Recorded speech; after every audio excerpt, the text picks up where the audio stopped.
Hi everyone, thanks today for joining us for this webinar where we are featuring Karen James Chopra. I'd like to give you a little information about her background. Karen James Chopra is a career counselor and therapist with 14 years of experience in private practice in Washington, D.C. She also provides training and individual consultation services to counselors and career coaches to enhance their professional expertise. Recently, Karen presented at the National Career Development Association's conference on career development, creating hope, social justice, and legacy. Karen often coaches clients over the phone.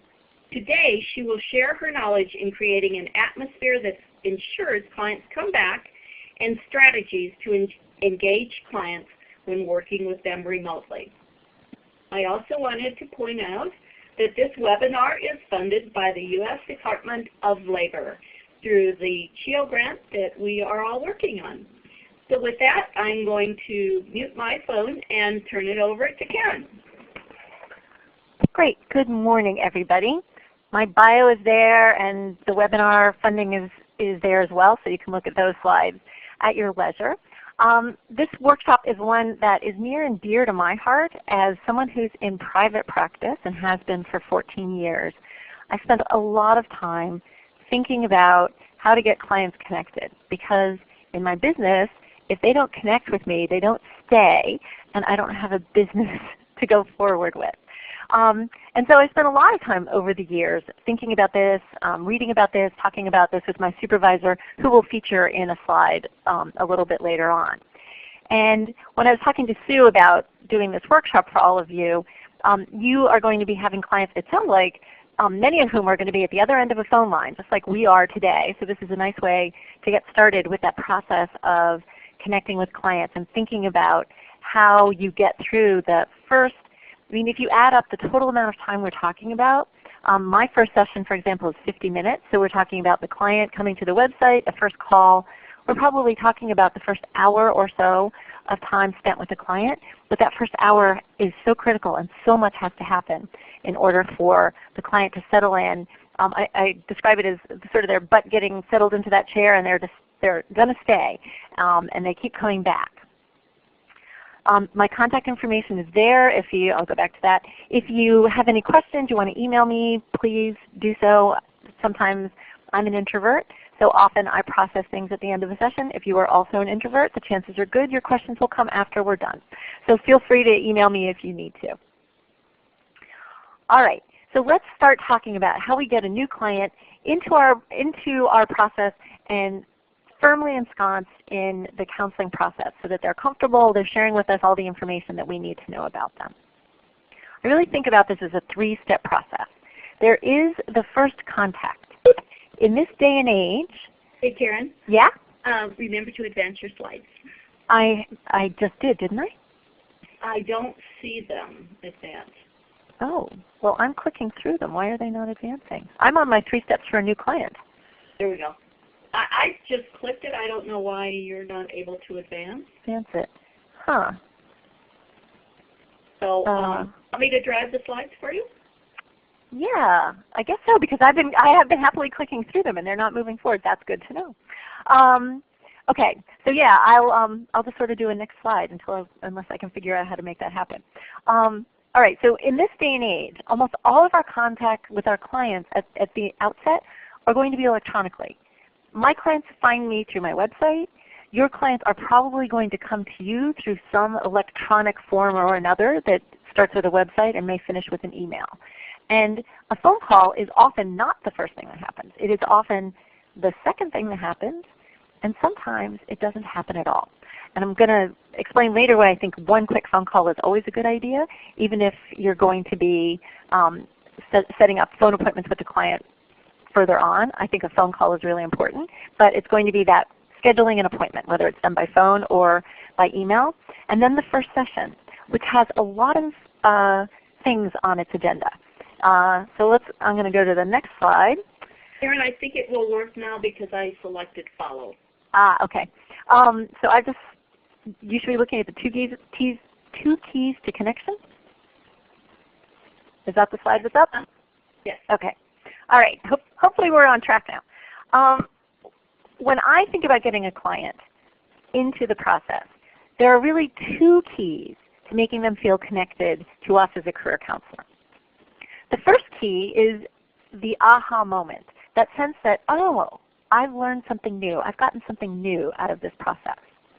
And that needs to happen right away. And we'll talk about how to do that. But that needs to happen right away in order for a client to want to keep coming back. The second thing, and this is the part where when I look back on my early efforts to get clients to connect, this was the part that I think I was probably missing because it's not something that we are aware of. It's not something you can see. But the second key to connection is managing the brain-based process of connecting and using the brain, which is a social organ. It takes its clues from whoever it's around and whoever it's talking to and whoever it's surrounded by, and paying attention to that process and making sure that that is facilitating our connection and not getting in the way of it. And we'll talk a little bit more about that later. All right, so the first, the aha moments, facilitating that aha moment with a client. I spent a lot of time early on trying to figure out why some clients would walk in the door and we'd start talking and it would go great. And then another client would walk in the door and we'd start talking and it was obvious to me it wasn't going well. And I would try to get the session back on track and often failed. Sometimes I succeeded, but just as often, once things were going badly, it just never seemed to come right again. And I spent a lot of time with my supervisor, whose name is Ann Gray. And Ann said to me early on, though as I pointed out to Ann afterwards, not as early as might have been useful. I think this was after we'd been working together for a year. But one day she was chatting and she said, you know, in my experience, if a client learns something new about themselves, they'll come back. And I thought, ding, ding, ding, that's it. That's a big part of why it's working so well with certain clients and not so well with other clients. That some clients are coming in and going, oh, this is really helpful. And for whatever reason, other clients were not having that experience of, oh, this is helpful. Some of it may have been facilitating the aha moment. Some of it may have been the brain-based thing, but let's look at the aha moment first. So, you know, we don't need a huge life-transforming aha moment in that first hour or so that we're spending with a client. New learning can be facilitated in all sorts of ways. It might be a pattern. Clients may say, you know, this is the 3rd time I've tried to start a program and I end up dropping out. Oh, so there's a pattern here of starting something and then feeling overwhelmed and dropping out. And you'd like it to be different this time. Yeah, that's right. I'd like it to be different this time. All right? There was an aha moment right there for that client, simply recognizing that there's a pattern that they want to change. Sometimes it's locating oneself in the process. As career counselors, we know sort of where the client is in the process, and we have a sense of what happens now and what happens next. We make the mistake of thinking our clients can see that too. They're not career counselors. Most of them have never seen a career counselor. They don't know what the process looks like.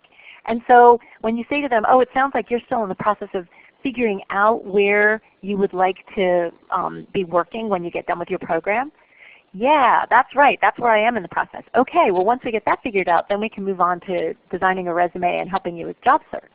But right now you need to figure out where you're going. Oh, aha, now I know where I am. A lot of what we do for our clients is normalization. That is, giving them the sense that they're not crazy, they're not alone, it's not weird what they're thinking. And so one of the most useful aha-inducing phrases I can use is to say, you know, a lot of my clients say that. A lot of my clients experience this. This is normal. This is typical. I tell people there are names for this. Like in the career field, there are names for different problems. And it's amazing because as soon as the clients hear that, they're like, oh, well then I'm just like everybody else. I'm normal. And they relax. They settle down and go, aha, I'm normal. Okay, now I can focus on whatever comes next. Sometimes it's discovering resources. Again, we know everything that we can offer up to them, and we assume that everyone sort of knows what a career center can do and what a career counselor can do. But in my experience, most of our clients don't. They know that career counselors exist. They're a little, they know we do resumes. They're not 100% sure what else we might do for them. And so sometimes just saying to them, well, I can send you a list of links, or there's a place on our website where you can take that test, or I could help you with that. One of the things that I do for clients that is a discovering resource type activity is they often say, I don't know how to network. I'm like, I can help you write a script for your network. You can? Yeah, I can write a script for you. So you know exactly what to say when you get on the phone. Oh, aha. Sometimes it's just getting a new perspective. If you are working with clients and letting them know that you see what they have done from a slightly different perspective, that will facilitate an aha. So for example, I will often note for clients who've been running from a young age, right? In many cases this is caused by the death of a parent or the divorce of a parent, and all of a sudden the oldest child becomes very hyper-responsible, often starts working, often pays their own way through school, works while they're going to college. And I'll observe, you've just done what needed to get done. You've never had the luxury of sitting and figuring out what job you might want next. Oh, you're right. That little perspective, oh, this is the first time I've ever actually thought, what job do I want next, rather than grabbing the next job that was going to pay me. And that by itself can be an aha. Seeing new possibilities. Our clients don't know all the careers that are out there. And sometimes just saying to them, well, there are lots of medical billing jobs, and they can be done remotely and they can be done from home. Really? I didn't know that. Well, yeah, we can do more research on that, but that's one possibility that I see given the constraints that you're talking about. So, and that's just off the top of my head. Let's see what else we find. So sometimes seeing new possibilities, gosh, I hadn't thought about that, can be an aha moment. And just finding help. One of the things that I try to do with my clients from the moment I'm just noticing that I'm seeing a connection lost again. Our technology is having trouble this morning. One of the things that I try to make sure my clients know from the earliest email communication they get from me is all the different ways that I can be helpful to them. And again, sometimes that's aha, I don't have to do this by myself. I've got somebody who can help me with this. So we can facilitate aha moments. And I've lost everything. Karen, I mentioned we can still hear you. You can hear me. I've lost the ability to move my slides. We can see your new learning. Is it reconnecting you to Blackboard Collaborate? It's trying. Okay. Let me advance to the next slide because I am hopeful that we are still recording your voice. Do you want to go to the, yeah, you've just rejoined. Okay. Yes, I've just rejoined. Okay, I just disappeared. Okay, so that's the facilitating the aha moment piece. So then the second one, and in some ways this is the subtler and harder to sort of grasp one, is managing the emotional process of connection. We don't need their mind. We need their brain to be present and with us in the room. And this technology is sort of a wonderful example of this. That is, you can hear when something goes wrong with the technology, my computer tells me, you can hear I sort of stop. My brain can't process two things at once. I'm either talking or I'm focusing on what my computer is telling me isn't working. And I promise you, if you had monitors on my body, you would see all sorts of stress hormones. My heart rate would be increasing, my respiration rate would be increasing, there would be slight increases in cortisol levels, maybe adrenaline, depending on how agitated I get. And what happens is that my frontal lobes, the place where I do my thinking and my planning, start to shut down. And that's what happens a lot of times with our clients. So when the emotional brain takes over, the part of our brain that's right up front, if you touch your hands to your forehead right now, nobody's looking at you, I can't see you, but the part of your brain that's behind your fingertips is the frontal lobes, also known as the prefrontal cortex or the frontal cortex. It's where we do our reasoning, our planning, our perspective taking. Amazing things happen in the frontal lobes when they're wide open and unimpeded. And we'll do our best work with our clients when their frontal lobes are fully available to them and to us. However, If things happen, either outside the session before the client gets to you or during the session, that activates the client and they sort of get an emotional response. They're anxious, they're angry, they're scared, they're worried. What happens is the emotional activation slowly starts to drive down the amount of frontal lobes that the client can access. And so the first thing that's going to happen is they will get tunnel vision, and if they get really activated, their frontal lobes go totally offline. Usually this isn't going to happen in a career counseling session, but I bet all of you can think of a time when you got so angry you said things and afterwards you said, I don't know what I was thinking, I don't know why I said that. Well, because you didn't have any frontal lobes and your emotional brain was the one that said that. And that's what happens when our clients lose that capacity to access their frontal lobes. And so as we sit down with our clients, the positive feedback loop we want to have happen is we get an anxious client on the phone with us or sitting in the room with us. Our goal is to stay as calm and open as possible.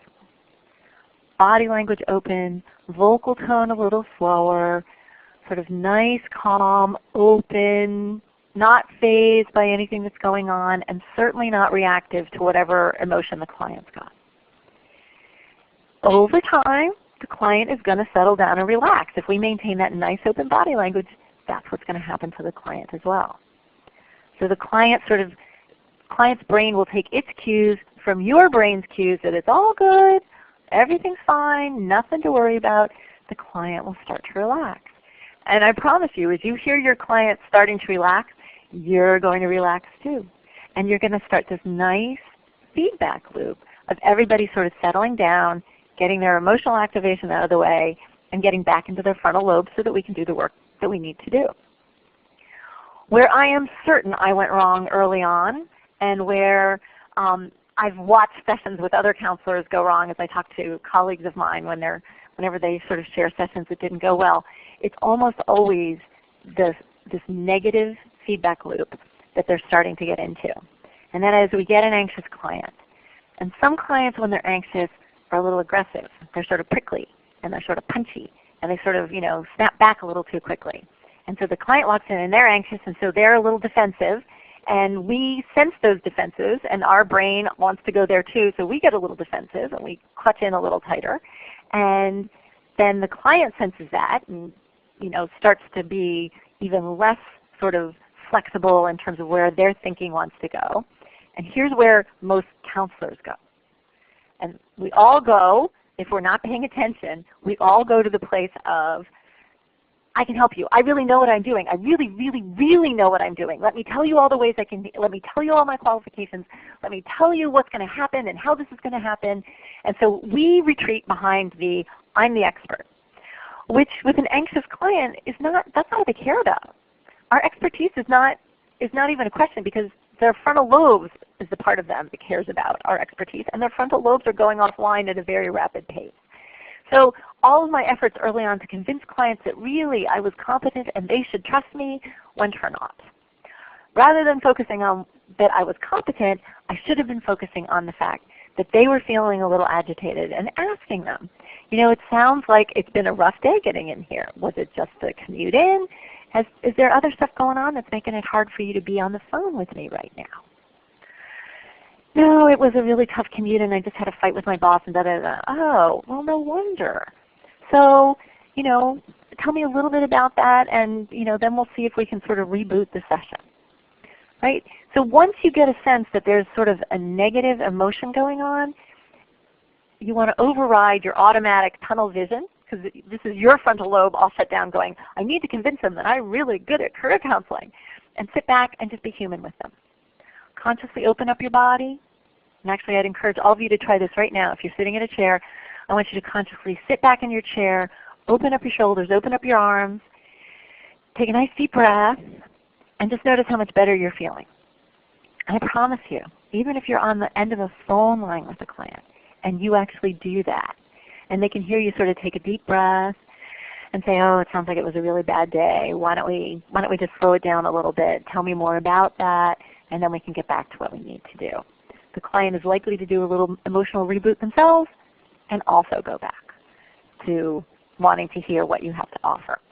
So that's the brain-based process of connection that's going on with all of our clients all the time. And for most of us, we don't notice it. We just go on autopilot and do what we've been trained to do, which is they get defensive, I get defensive, they get defensive, I get defensive. And pretty soon the client walks out of the session going, I didn't like that. And they don't come back. They'll either schedule an appointment and then call to cancel it, or they'll say, I don't have my calendar with me. Right, in this day and age of electronic calendars. I don't have my calendar with me. I'll call you. And I can guarantee you that's the sign that they're not going to call back. I've lost many a client with that. I'll call you to reschedule something. Sure. All right, so let's talk about that process of managing the emotional connection and facilitating aha moments all within that first hour or so that the client is spending with us and our program, because most of you are representing a program. You're not in private practice. You're representing somebody else. So that first contact with our clients, again, this is not often with us. It's with some form of electronic media, is often our first and last chance to get things off on the right foot. How many of you have gone to a website and were frustrated? The website didn't navigate. You couldn't find where you were going, and you just left the website in disgust, never to return, because it was just so frustrating. That's what happens if our clients come to us via websites that don't work for them. And I'll talk a little bit about how you can correct for that if you're not in control of the website. But let's talk about ideally what's happening with our clients when they come to a website to first learn about or sign up for our services. They should be getting lots of information. This is how it works. This is what the scheduling looks like. This is how you're going to be assigned to a counselor. This is what their specialties are. Don't worry, it's fine. You know, everyone's a little anxious. We'll get you through this. In an ideal world, the website is generating aha moments. There might be a little map, like here's the process, and the client looks at the map and goes, oh, I'm right here. If you go to lots of websites, you'll notice they do that. They have maps, like you're at step 1 and you're at step 2. For all of you who set up Blackboard Collaborate, they did exactly that. Why? Because they're like, oh, I know where I am. We settle down and we focus on here's where I am and here's where I go next. In an ideal world, our websites do that for our clients. They make it easy for the client to see that they belong in this process. And they make it easy to contact you. And again, how many of you have spent time searching through a website looking for the contact button, trying to find a phone number, trying to find an email address? It's like, this is great, but I don't see my question answered. How do I get more? So in an ideal world, clients are coming to websites that are well thought out, facilitate their aha moments, help them see themselves in this process, and facilitate the onward connection. All right, well, I'm talking the ideal world. So in reality, a lot of websites have a lot of problems. And again, I recognize that most of you aren't in charge of your overall website development. But I want you to be aware of sort of what your clients are experiencing through those websites so you can take corrective action. And I'll talk about that in just a minute. Unfortunately, most websites are written very impersonally. You know, the San Francisco Bay University, I don't think there's a university by that name, you know, counseling center does da-da-da-da-da-da-da. That's great for the counseling center. It doesn't make the client feel like they belong. The scale of that is huge. You can hear it. The counseling center of this huge university, and the client feels very small. Much better if we have a website written in the first person, we or I. A lot of websites do what I call, armoring up, which is to make sure that we feel good about ourselves by telling everybody all of our great qualifications and the alphabet soup that we have and the years of experience and all the other things that make us look professional or make our center look professional. All well and good, but really what the client cares about is not what you're good at. The client wants to know, do you understand what I'm struggling with? So the ideal website also has places for the client to see their problems. On my website, I do this with a typical problems page, and clients love this page. It's like, this is a problem, and I can help you with this, and this is a typical problem. They will often say, I've got 3 of those. I've had clients block copy sections of my own website to put in an email to send back to me and say, this is me. That's the type of thing that gets them connected. They see themselves described on your website, and they go, yes, that's me. That means they can help me. Other website problems, not enough information. Too much information not well organized can be overwhelming, but better, more information than less. Because if clients, again, I'm sure you've seen websites like this. You go on and there's one page and you're like, more? Can't you tell me more? They're too arid. And clients just get frustrated. It's like, well, I don't know what to do with that information. There's not enough there for me to sort of connect to this business or to connect to this process. And then internal linkages, either they're not there, so it's hard for clients to follow on from one thought to another thought, or the linkages don't work. Again, I'm sure you've all navigated away from a website where it took you to a dead link and you went, okay, back to Google, let's find something else. So I know you're not in charge of your websites, but be aware that this is where clients are coming. And you might go to the website and go through it the way a new client might to understand where they might get frustrated. And again, that's going to set them up for that, that process of being more agitated and anxious when they get to you, or irritated when they get to you, and therefore not so amenable to seeing that you're going to be helpful. They're grouchy. And you can fix this by saying, I know our website is a little hard to navigate, so here are my links. Here are the links to the pages that I think are most important. Here's my bio. Here's my frequently asked questions, and let me know if you've got any more questions. Right? So if you're not in control of your website, you can be in control of the fact that you empathize with the client. That website didn't do everything you needed it to do, and I get that. And I'm not in charge of the website, but I am in charge of our relationship. Okay? So even if you can't rewrite your website, be aware of what the client is coming to when they come to you through a website. One of the things that is most under your control is your bio. And when I've talked to people about this, they said, oh, well, we're updating our bios on our website. I'm like, great. Go back and write it in the first person. That right there, and put a nice warm picture next to your bio, that right there will do wonders. If the client knows that you've been assigned to them, can check out your bio, can hear you talking to them, that'll overcome a lot of the deficiencies of most websites. Right? We're not looking for a perfect world. We're just looking to manage the world that we have been given. All right. I suggest first person in all your contacts with your clients. Some of you are probably using informed consents that aren't first person, but if you have any control, I try to make my informed consent this is how my practice works. This is what I do. This is what this is my policy on social media. This is my policy on confidentiality. I try to make it easy for clients to contact me. Again, if the website doesn't work, send them, here's how to get hold of me, so that they know this. And to the extent that your website doesn't have rich content, have what I call an FAQ email. So this is something that you only do once, and you send it out to all your clients, so you don't have to customize it for each client. But it's got some of your favorite things. And again, this facilitates that process of connection. Because if you've got a great YouTube video and they go to the YouTube video and they laugh a little and they think, oh, my counselor who gave me this great YouTube link can't be so bad. I just have books on my website, and clients often like the books. I'm like, oh, I really liked your book. And all of a sudden they feel connected to you. So if your website isn't doing this for your clients, think about giving them an email that does all of this for your clients. All right, so the next phase of the process is that first contact with the client. And again, a lot of this is set up so they're coming to us via email, but I strongly, strongly suggest that you find a little bit of time to talk to them over the phone. And here's why. In my experience, I've done a few intakes with clients all by email. When the client gets on the phone or walks through the door, I often have this jarring experience of, oops, that wasn't quite what I was expecting. And that's not good for me or the client, because anytime we are sort of jarred, we tend to get a little emotionally activated.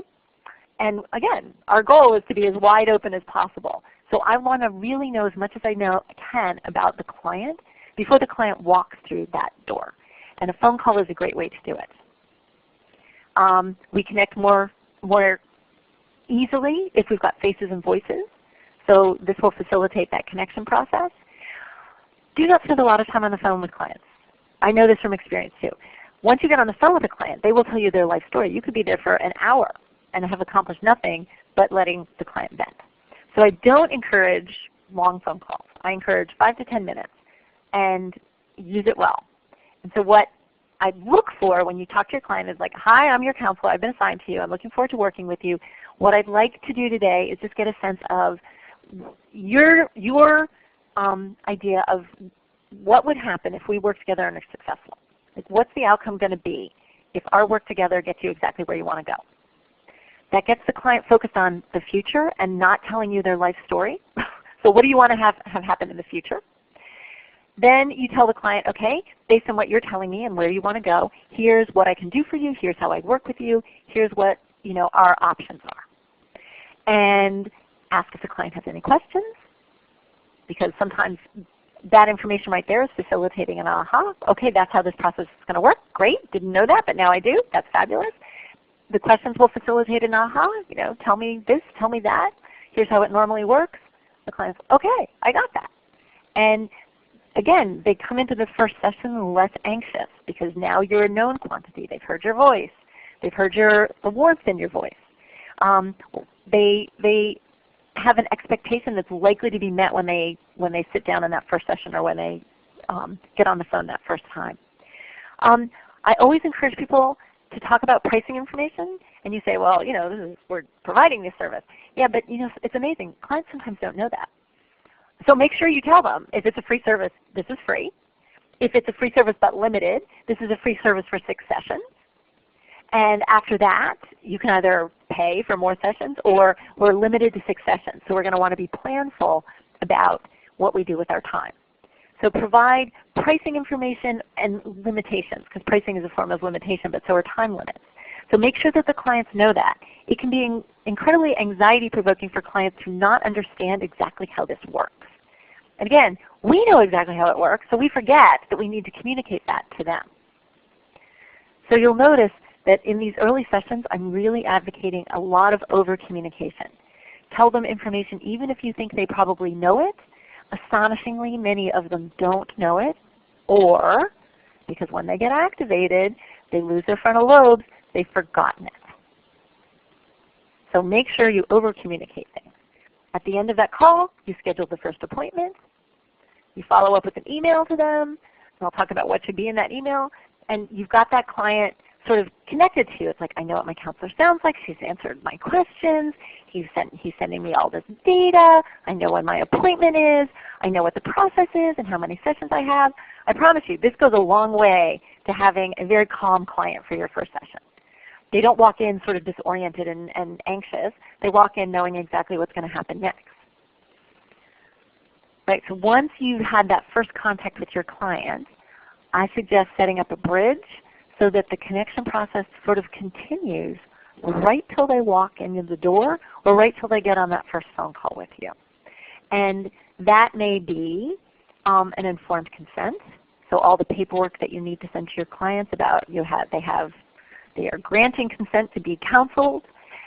Data forms, for most of your clients you are going to need some form of data, their phone number, their age, where they live, what program they're in, whatever. I actually send a fairly extensive data form to clients. I'm looking for a lot of information from them. Again, to the extent that you have that capacity to send them a more elaborate data form that talks about, tell me about your family members, tell me about your education, tell me about other jobs that you've had, any information that you can get from that client so that they feel like you already know them. And I often include the blank question, anything else you think it's important for me to know about you. A lot of clients ignore that particular question. Some clients write me little essays that are just gifts because they really tell me what's going on with the client. You might send them a checklist. So here are all the things that all the services I can offer for you. Give me, check the ones that you think are most important for you right now. Right? Just a checklist, very simple. Sometimes it's a questionnaire. I've had people do really nice jobs with like Google Forms and asking basic questions about people so that you have a sense of who the client is. Sometimes assessment instruments, and we'll talk a little bit about those later. Assessment instruments can be good or bad depending on how they are used. You might give them reading. Some clients are like, do you have something to read? Well, yeah, here's a link to a really great article. Or here's a book that I always recommend for people in your situation. Or here's a list of books that you may want to check out. And any other assignment. Again, you're just looking for the client to come in sort of with their head in the game, that they're in this process too with you.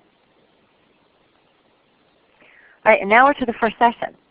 Right? Look at how much has to happen in the client coming to the website, the client shooting you an email, you shooting them an email back with lots of information, you scheduling a little bit of a phone call, spending 10 minutes on the phone. We've been facilitating aha moments anywhere in that process we can. And we've also been tending to the client's anxiety level so that as much as possible, they're going to be receptive to whatever happens in the first session. All right, that first session, for me in private practice, it's got lots of challenges. For you working for institutions, you may have even more challenges than I do. We have all sorts of paperwork and documentation that we need to get to demonstrate that the client is eligible and qualifies and that we're actually doing this work and we haven't made the client up. Everybody's a little anxious. I've been doing this for 14 years. And when my client sits down, I'm still aware that I'm just a little anxious until I know that that connection is happening. I know that they're probably anxious too. So we have that little jittery first session feeling. Despite all of our efforts, clients may be expecting something different out of the first session than I am. So we still have divergent expectations that we have to sort of get on track. Despite my best efforts, I may have an emotionally activated client. They may have been fine on the phone and just had a really bad day getting in. So I may still have a client that I need to help settle back down, even with all of my lead-up work into this process. We need to get the client oriented. We need to get everybody started. We need to make sure that the institution is happy with how we're doing this. And I'm sure you're going to have time limits. My sessions are 50 minutes. In 50 minutes there's going to be, I've got a few minutes to say goodbye to one client and get a new client in the door. But I have to be done one way or the other in 50 minutes. And that, for some of you, may be a luxury. You may only have a 30-minute session with your clients. So we have a lot to accomplish in that first session with our clients. And we want to facilitate aha moments, right? Because that's one of the two keys to getting a client connected to us and to the process. So here are some lessons I have learned from 14 years of getting clients to settle down quickly into a process. I used to do all of the talking, just like I'm doing now. My first sessions used to be like this webinar. I would talk about myself, and I would talk about how I work, and I would talk. Now, if you had a recording of my session, you'd hear me orienting the client a few minutes, and then you would hear mostly the client talking. Because I can't facilitate an aha moment if the client is not putting new data out on the table. So I need the client to talk. So one of the things that you want to think about is structuring your first session in such a way that the client is going to do most of the talking. And I started out by saying, we spoke on the phone 2 weeks ago, but what questions do you have for me, or what's come up in the meantime? I sort of open it up really wide, and the client usually doesn't quite answer that question, but they start talking. And they're going to tell me where they are. They're quickly going to get to the nub of whatever it is that's really on their mind. I might ask them what a goal setting exercise. Okay, so what do you want to have accomplished by the end of today? Or what do you want to have accomplished by the end of our 6 sessions together? And I'll ask them to tell me about themselves. So tell me a little bit about your family. Tell me a little bit about your career. Walk me through your career. Tell me about your job search or your career change process. What have you done so far? Which is a lovely way to honor their efforts to help themselves.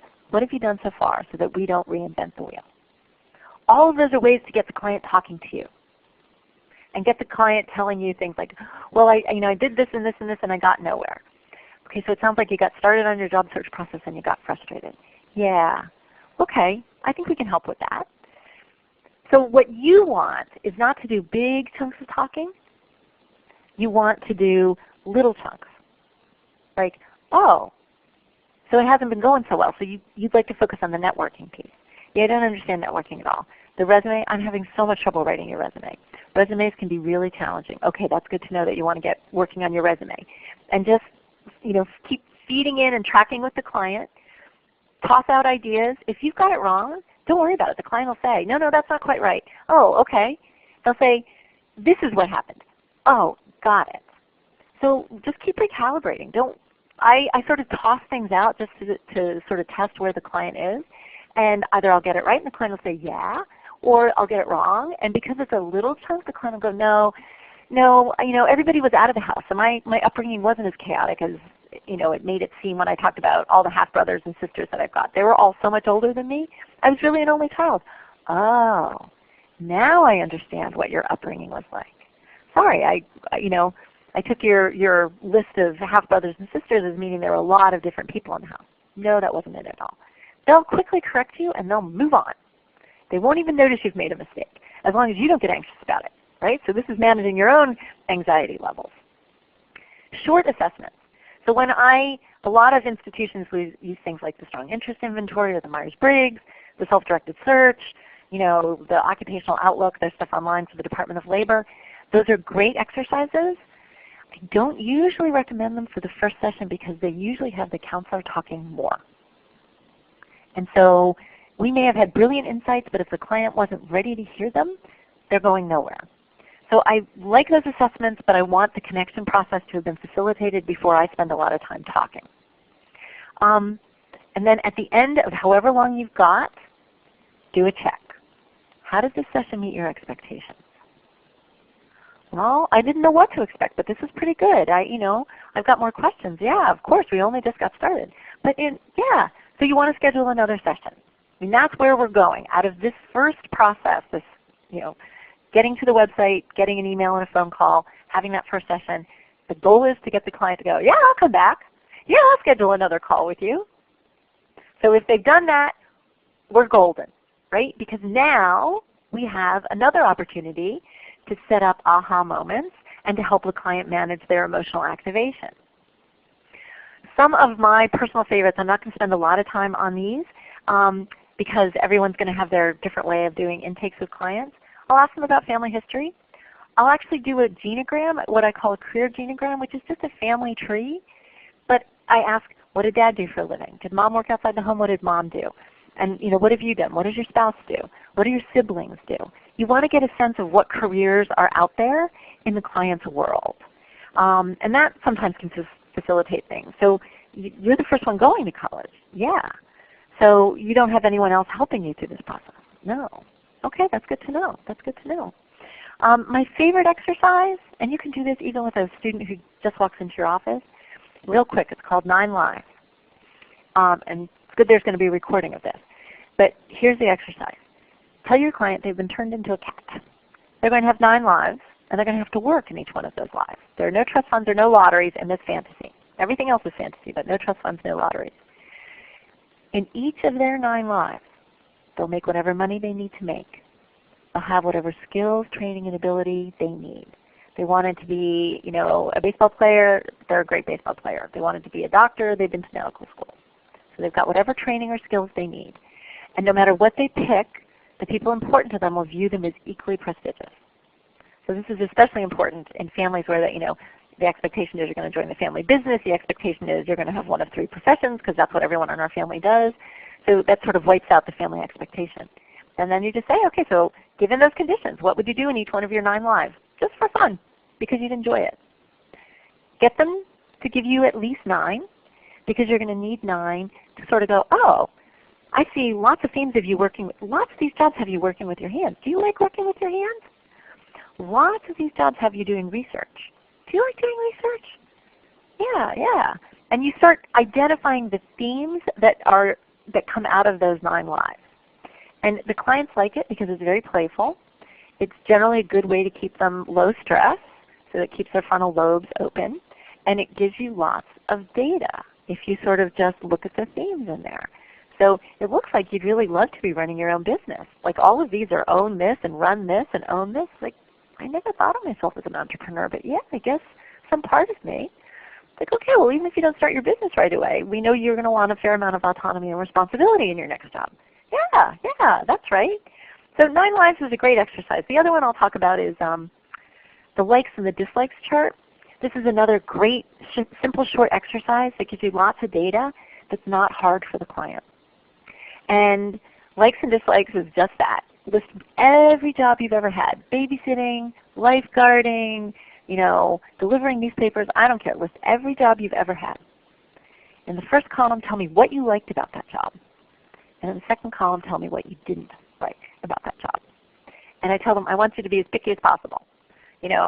babysitting, what did you like about the job? I like the money. What didn't you like about the job? Everything else.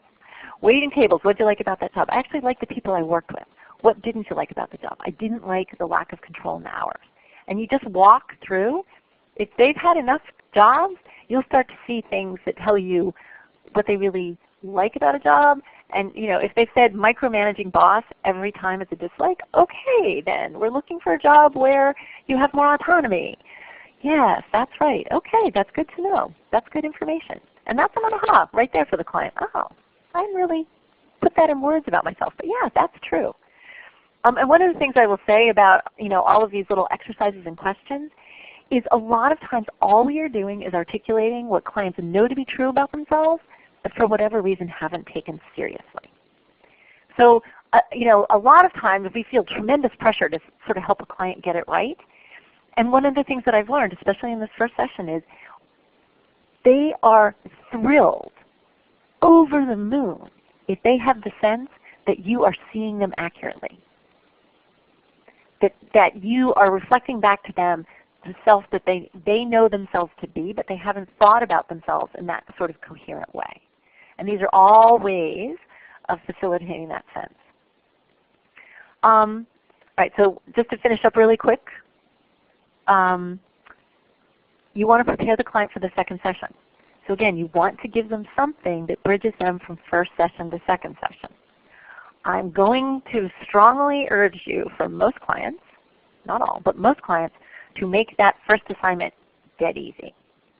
Don't load them up with 6 assessment instruments. Don't load them up with, okay, so you're going to go research 4 companies and you're going to find me 10 job postings. They're going to need to get to that eventually, but if you want them connected to you, don't do that right away. Give them the likes, dislikes. Give them the 9 lives. Those 9 lives is always what I give clients between first session and second session. And sometimes I'll do likes and dislikes too, because that sets me up for more ahas. It sets me up for letting the client talk more, and so I know I'm going to have a good second session. And at the end of the second session, if they want to come back for a third, we're golden.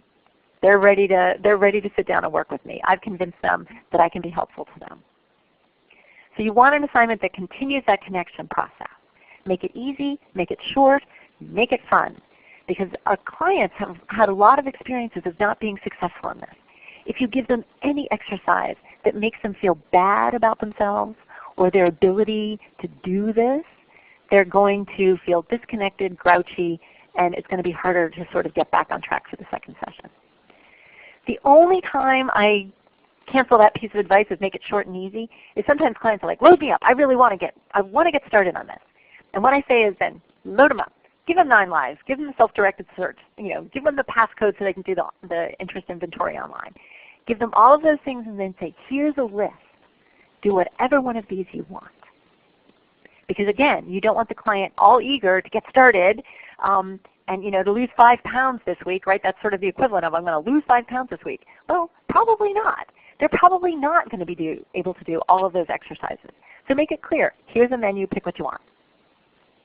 And then when they come back, make sure that it's fine if they didn't do anything. So maybe that wasn't the right assignment for you. We should talk about what's going to work best for you for next time. And if they did do it, it's like, oh, that's great. Now we have stuff to talk about. The final thing between the first and the second session is let the client know you're going to be curious about what they've thought between your first and second session. So I tell clients, all sorts of things are going to come to you. You're going to have questions. You're going to realize things. Something's going to hit you after you leave the session. I'm going to want to know about that when we get back together because I'm going to need to catch up with where your thinking is. So set them up to be collecting aha moments between when you see them the first time and when you see them the second time. See? They don't even have to be there. We can get them to do ahas all on their own. All right. So I want to leave time for questions. So I'm just going to briefly go over these sort of techniques for managing the emotional connection process. Again, these are from long experience and many failures on my part. One of the most important things is for us as counselors and also for our clients to realize that we all have the capacity to be intimidating. We spend a lot of our time being intimidated by our client who's a little scary, who's a little angry. Our clients spend a lot of their time being a little intimidated by a boss who's a little picky, by a process they don't understand. And we fail to recognize that we also have the capacity to intimidate others. And as counselors, one of the ways we can be intimidating is just knowing more than our clients, that they are aware that they're sort of novices at this and we're experts. So we need to not lord our expertise over our clients in those early sessions. That is one very important way that all of us who are desperately trying to help can actually come across as more intimidating than helpful. Because we give the impression we have it all figured out. And eventually our clients will want to tap that expertise. But right up front, sometimes that's a little intimidating. Call patterns that don't seem to be terribly helpful. Like just describe what's going on in the session. One favorite pattern is you start tossing out ideas. Well, you could do this, you could do this. And the client's like, nope, that won't work, this won't work. I call that shoot and ski. You're tossing all these ideas up in the air, and they're taking their shotgun and blowing it out of the air. And I stop that pattern very quickly. I'm like, okay, we're doing what I call shoot and ski. That is, I'm tossing out ideas, and they're clearly not landing with you. You're blowing them up, and and I'm tossing out another idea. This can't be fun for you because your goal is to get somewhere. It's not fun for me because my goal is to be helpful, and I'm clearly not being helpful. So let's back up and rethink this. What do you think is going on here? Call it like you see it. If something's not going well, I can see you're really upset right now. Do you want to take a walk, go get a drink of water, and let's reboot and start again? What's going on? So call it like you see it. The final thing that I want to focus on before I turn it over for questions is for you to use body language. And again, a lot of our clients are on the phone. I have a lot of clients I have never laid eyes on. If we've got the client in front of us, it's easy to use the body language of sort of sitting back in your chair and opening up your body and relaxing your shoulders and lowering your vocal tone a little bit, slowing the speed of your speech down so that the client calms down. But the human brain is such an amazing organism that even if the client can't see you, if you do those things, the client is likely to sense them in your voice and settle down themselves. You can even say, I'm noticing I'm sort of a little tense. We've got so much to do in this first session. I'm sitting here all hunched up. How about we both just sit back in our chairs and sort of relax a little bit and know that we'll get through it. And just take a deep breath. And you take a deep breath. A couple of you did. As I sort of went, a couple of you did too. Because that's the way brains work. We tend to mirror what's going on with somebody else. Even if your client can't see you, you can use your body and what you're doing with it on one end of the phone line to modulate what's going on the other end of the phone line. So with that, I am going to sit back in my chair. I hope all of you will sit back in your chair, and then I'm going to ask what questions you have. And I'm assuming we can either take them over the phone or in the chat box. That is correct, and Karen, I'm also going to put up your contact information because of the fact that they did not see the slide previously. Okay. I did have one question in the chat box, and that was, will you provide me a copy of the slides that you presented today, and I will post them up on a wiki that we have for the career coaches? Oh, absolutely. I will, as soon as we get off of this, I will email you the PowerPoint. Perfect. And so for those who are on the telephone or those who are using the microphone, if you have questions for Karen, now is your opportunity to ask them. Or you can use the chat window and I will communicate those questions to her.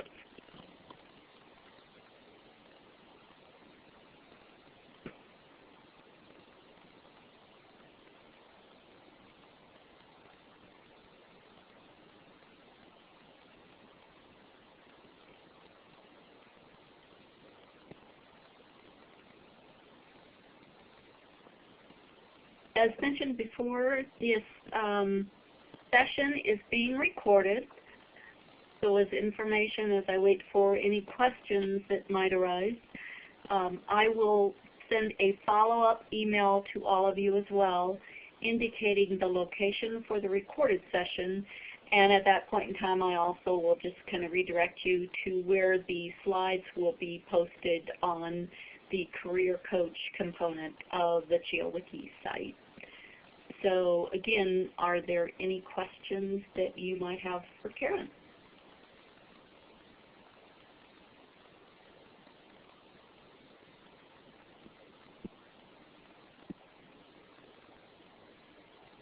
I'm going to flip over real quickly to the information regarding funding for this webinar because I'm not sure that you saw this slide as I was advancing mine as well.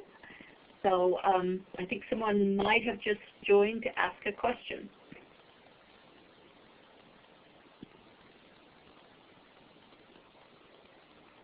Is there a question out there I can answer?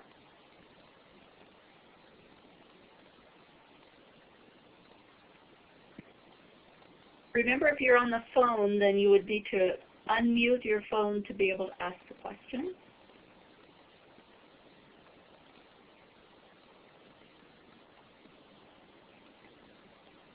Thank you, Maria. I'm glad that was helpful.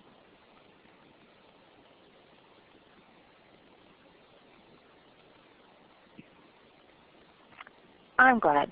So I can't see all of you, but I love what I do. And I hope you enjoy the work that you do with your clients too. It's a little stressful sometimes, especially in those first sessions, but what we have to offer our clients is a huge gift.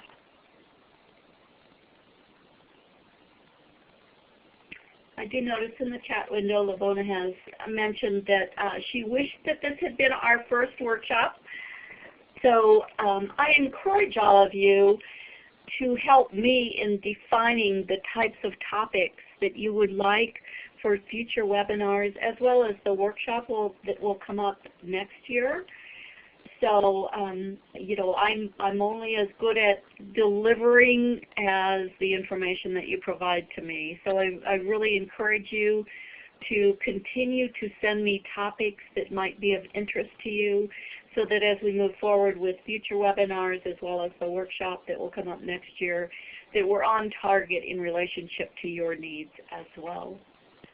And with that, I don't see that there are any other questions. I want to thank you, Karen, so much for doing this webinar for us today. As you've seen in the chat box, I think that people felt there was some great value to this. As you and I had discussed before, many of the people that are the career coaches for this particular initiative are kind of new to the field. So I think that this information was very helpful to them because definitely that first connection, when you first speak to that person, will determine whether or not you can really help them in the future, because if they don't come back, you can't help them. You can't help it, believe me. And this is why I do this presentation. This is a really tricky first hour or so. And you know, I know how hard it is. Believe me, I've spent a lot of time thinking about trying to get it right. So I have a lot of empathy for somebody who's newer at this. I've been doing this for 14 years and I still get sweaty palms at the beginning of a session. So I get it. It's hard. So I hope this gives you some things to think about as you're sort of biting your fingernails before a new client comes in. And I want to emphasize too, you know, the thing that you mentioned about your mistakes when you first were a career coach, I think is true of so many professions. I know, even reflecting on my own career, often we tend to want to tell everybody how experienced we are and talk a lot, so that we are actually reinforcing our own complexes about, oh my gosh, you know, I'm uncomfortable with this, so I just got to make sure everybody knows that I'm so skilled in this and I can really help them. Right. So, I belong here. I do. Yeah, I think that's great insights, because it goes across careers, I think. But especially, you know, when you're trying to get that connection with that client, that it's really important that you provide them that time. Everyone's looking for the link to the wiki. So exactly, and so I will give them chio.pbworks.com, and then I will send you an email with the exact location on that CHIO site for the presentation material. But you do have, career coaches, you do have a folder within that wiki site that is dedicated to things that you are interested in that we can post up there. And that's where the presentation material for the workshop that was conducted in August, that's where that material is as well. But I will send you the specific link for her presentation material. And I'm going to get off the phone and send that PowerPoint right along. Perfect. So if there are no other questions, we're going to close out this session. Please make sure that you disconnect your phone by hanging up if you are on the teleconference. And also click on the X in the right-hand corner of the software to exit the session. Again, thank you all so much, everyone, for participating today. And it looks like you did enjoy the session. We're really excited about that. Thanks so much. Thank you.